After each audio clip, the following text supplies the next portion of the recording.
Here now, Mollie Hemingway, Fox News contributor and senior editor at The Federalist, and Matt Bennett, former deputy assistant to President Clinton and a co-founder of Third Way. It was interesting to you both to watch the president, sort of talk about the record of the first 100 days, and he believes it's a very strong one. He was making that argument there today, Mollie.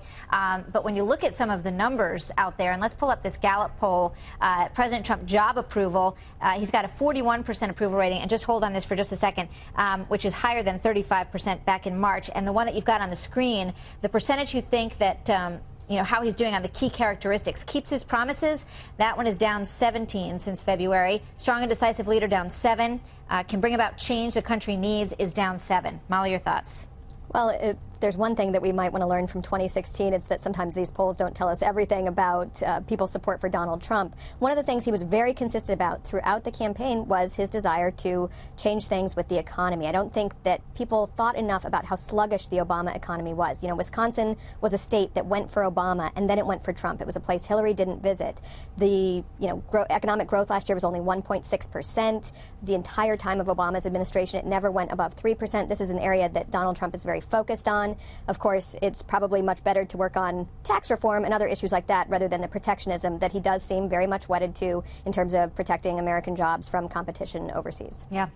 Matt, clearly in his statements today, he is encouraging members of Congress to get behind his plans. Let's play some of that.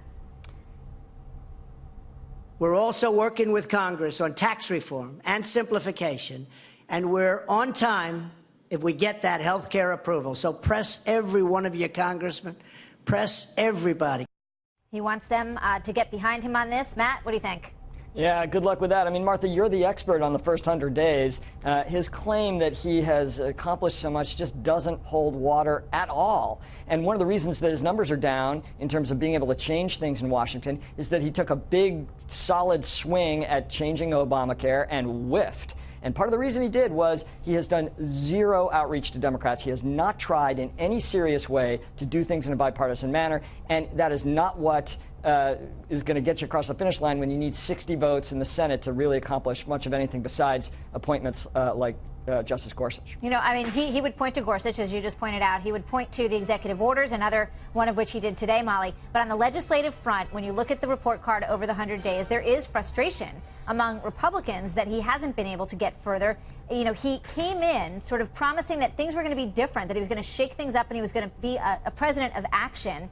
He really wants to get some of these things across the finish line. What's the outlook for that as far as you can see? Right. If you look at executive actions, it actually has been a pretty active first 100 days. If you look at the legislative agenda, it has not been that way. But if in a few weeks you actually have a health care package, which we're being told is looking very good, if you have this summer tax reform, which is something that many parties are interested in passing on, on both sides of the aisle, it's going to be very different. And I would point out that the first 100 days is a different concept in D.C. than it is in the business community. And the business community is actually pretty excited about Donald Trump. They have expressed a lot of optimism, and that's true of both big businesses and small businesses, which is really what today's visit to Wisconsin was targeted toward. Good point. The market was down about 113 today. They very much want to see that tax reform package, and President Trump knows that, and that's clearly going to be on the front burner, and they want to get health care done first in early May, as you say. Thanks, you guys. Matt and Mollie, good to see you both tonight.